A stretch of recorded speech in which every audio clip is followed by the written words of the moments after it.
Estábamos en el monte y hay un sitio ancestral, ceremonial, que hacía unos meses que se había manifestado. O sea, en ese caminar nos encontramos con este sitio ancestral, y cuando empezamos a ver las coordenadas, nos damos que queda justo en el medio de la traza de la autovía. Entonces se genera todo un grupo de personas que nos llamamos guardianes Toaén, porque así se llama el territorio comechingón de ahí en Punilla, y empezamos a rotar para cuidar el lugar, para presentar las denuncias, para resguardar el sitio. Mientras íbamos rotando, un día llego alrededor de las 8:30 de la mañana, había una máquina atravesando el lugar, volteando los árboles. Entonces les digo que nosotros ya habíamos presentado un recurso de amparo para que ese lugar no pasaran las máquinas. Cuando estoy intentando dialogar con el maquinista, que por supuesto se me reía y decía que él no sabía, solamente cumplía órdenes, empiezan a llegar otros compañeros y compañeras, se frenan las máquinas y queda todo como en un silencio. Entonces nosotros con nuestras compañeras nos sentamos alrededor del círculo para pensar qué es lo que íbamos a hacer. Bueno, ese día había surgido la idea de hacer un tipo acampe, llevar unas carpas, quedarnos ahí, porque veíamos que esto avanzaba con mucha velocidad, el tema del avasallamiento sobre el monte. No pasaron ni 40 minutos que teníamos al frente nuestro un comisario que no estaba uniformado, se presentó con un buzo cualquiera. Y bueno, entonces yo ahí hablo con él, le pregunto qué era lo que quería, y nos dice que tenemos que dejar el lugar. Nosotros le decimos que sí, lo vamos a dejar, que nos explique por qué y si tiene una orden judicial para poder desalojarnos. Dice, sí, tengo una orden judicial, ya se las voy a buscar. Bueno, cuando la traiga, nosotros hacemos lo que usted nos pide, o lo que pide la orden judicial en realidad. No hay ninguna orden judicial, y acá yo no necesito presentarles ninguna orden judicial. En medio de ese intercambio, él hace seña a la guardia de infantería que estaba arriba del monte y les pide que desciendan, que fue ahí cuando yo aparte estaba haciendo registro de esta situación, estaba grabando y a la vez estaba hablando con nuestra abogada, que la dejé en línea y pude esconder mi dispositivo tecnológico con el cual estaba grabando, para que no me lo sacaran, pero fue cuestión de segundos en donde infantería se nos tira encima como si fuera un partido de rugby, así nos taclearon. No solamente nos lastimamos nosotros, sino que se lastimaron ellos también, los mismos policías, porque se tropezaron con las piedras. O sea, fue algo realmente de ciencia ficción lo que estaba sucediendo en ese momento. Les pido por favor que se calmen, que dialoguemos, que no hacía falta que nos hiciéramos daño. Me piden que me calle. Un policía pregunta qué hacían conmigo y aparece el comisario y dice, a esa me la lleva sí o sí porque es la principal. Fue ahí cuando me ahorcan, me pegan en la cabeza y me esposan y me llevan al móvil. Esto es violencia institucional. Esto es cuando decimos ¿qué es la violencia institucional? Nos estamos refiriendo a esto. ¿Por qué está sucediendo esto? ¿A quiénes implica? ¿Quiénes son las víctimas? El hecho de hablar de violencia, ya estamos diciendo que hay un opresor y un oprimido. Una persona o institución que se siente o necesita implementar su poder a través de actos represores, vulnerando los derechos humanos. La situación social, económica, ambiental que transita nuestro país y más específicamente nuestra provincia, pone al ciudadano y ciudadana en una situación complicada. Y a raíz de esto, la mejor forma de dar a conocer el descontento y exigir por el reconocimiento de los derechos es a través de una manifestación. Muchas formas hay para manifestarnos. Cortes de ruta, acampes, también hay manifestaciones artísticas.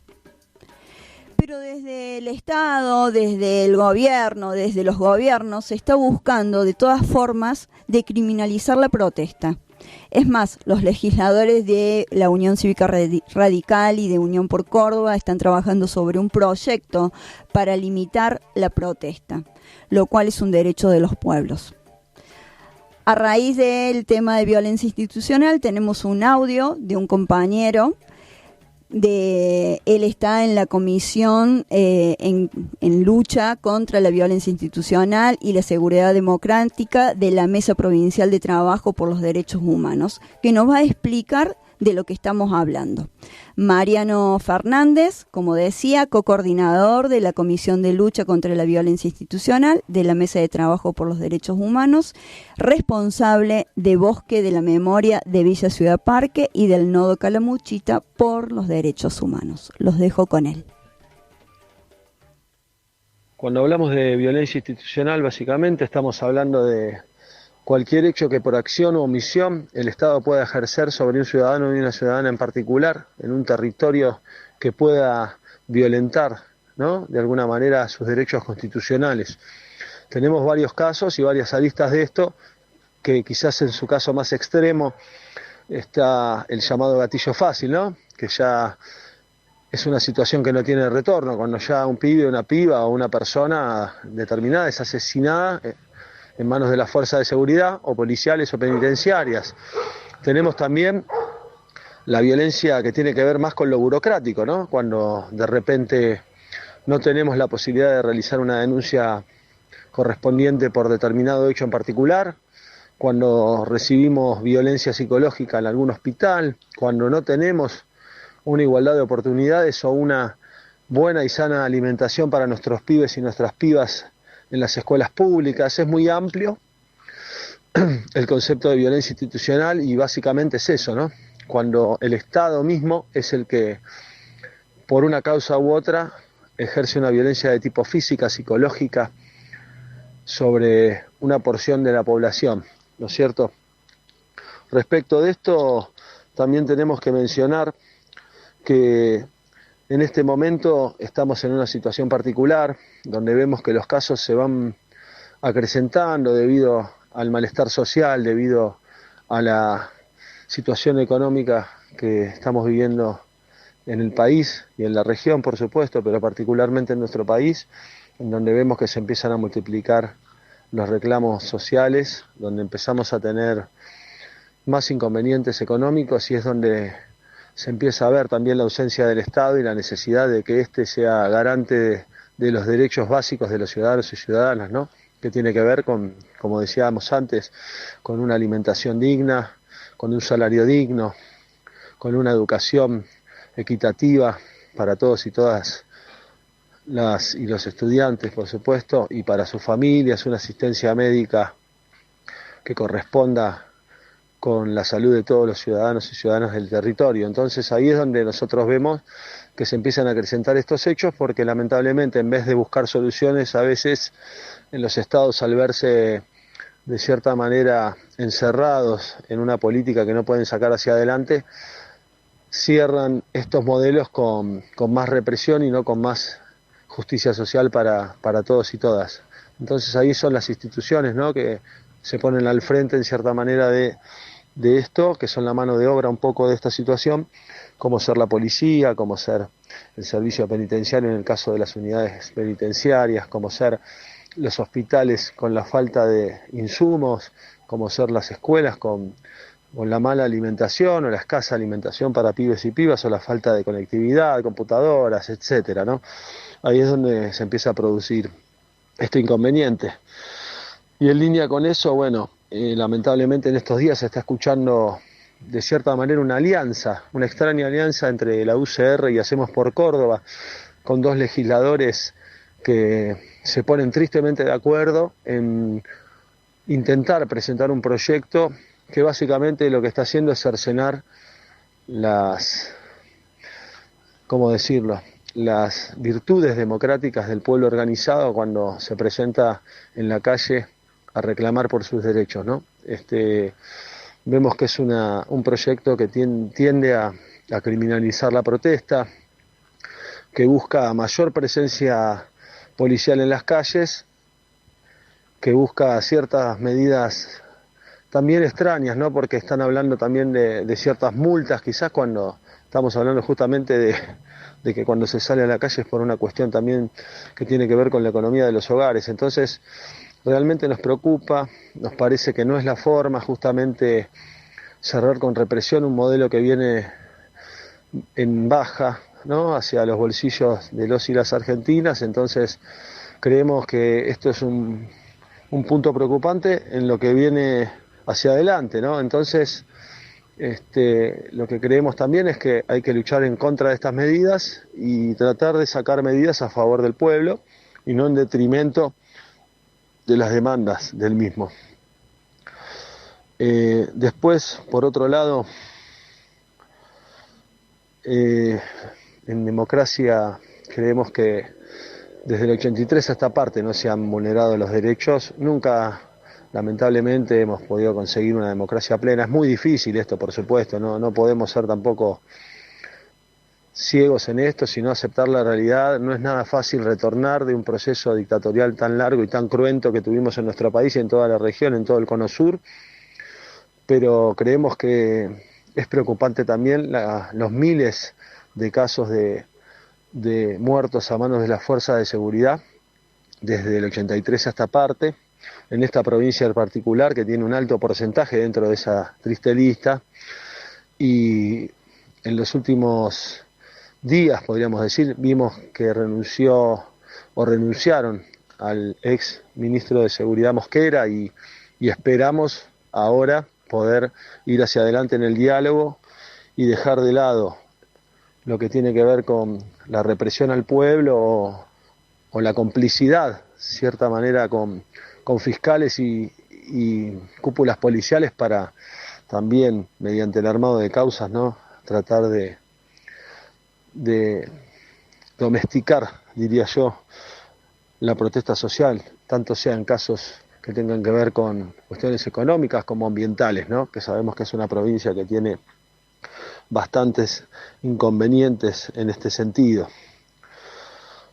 Por otro lado, dentro de la Comisión de Lucha contra la Violencia Institucional y Seguridad Democrática de la Mesa de Trabajo por los Derechos Humanos de Córdoba, venimos trabajando en lo que tiene que ver con formación, en lo que tiene que ver con conversaciones y conversatorios que damos en llamar formadores territoriales en derechos humanos, en donde lo que intentamos es brindarle a los compañeros y compañeras trabajadores de barrios populares, asambleas vecinales, de los territorios de cualquier lugar de la provincia, empezando en este momento, por Altagracia, por ejemplo, para que ellos conozcan sus derechos y puedan defenderse sin que sean tan fácilmente atropellados, ¿no? Entonces, lo que nosotros estamos pensando es en generar referentes territoriales que puedan ser los que tomen las denuncias de los casos de violencia institucional que se suceden en los diferentes puntos de la provincia, ya sea, como decíamos al principio, de manera violenta explícita o de manera omitiva o burocrática, tanto de las fuerzas de seguridad como de otros entes del Estado, y poder acompañar estos procesos para empezar a paliar un poquito estas cuestiones, que es lo que nos tiene trabajando arduamente hace mucho tiempo. Así que eso es un poco lo que queríamos comentar hoy. Seguiremos trabajando al respecto, esperamos poder dar una mano en cierta medida en todo este camino de parar un poquito con este flagelo y acompañar obviamente a las víctimas y prevenir que se sigan sucediendo estos casos. Así que un abrazo grande y nos estamos viendo.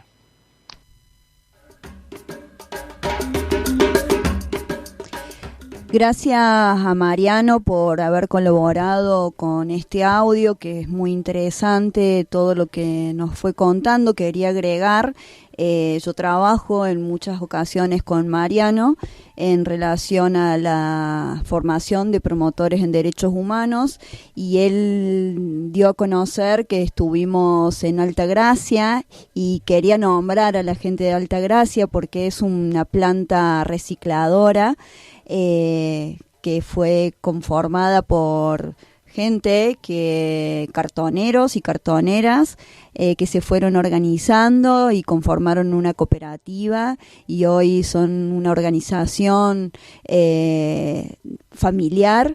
Estuvimos hace unos días ahí en Altagracia conversando con ellas, y ahí van a salir las primeras, porque son mujeres, las primeras promotoras en derechos humanos.